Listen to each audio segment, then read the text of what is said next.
I'm sorry.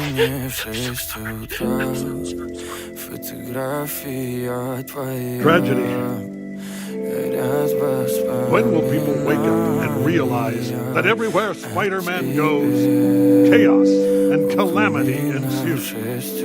Everything Spider-Man touches comes to ruin, and we are left to pick up the pieces.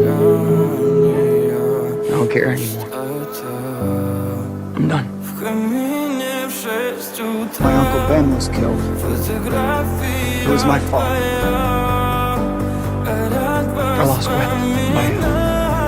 She was my MJ. I couldn't save her. I'm never gonna be able to forgive myself. It took me a long time to learn to get through that darkness.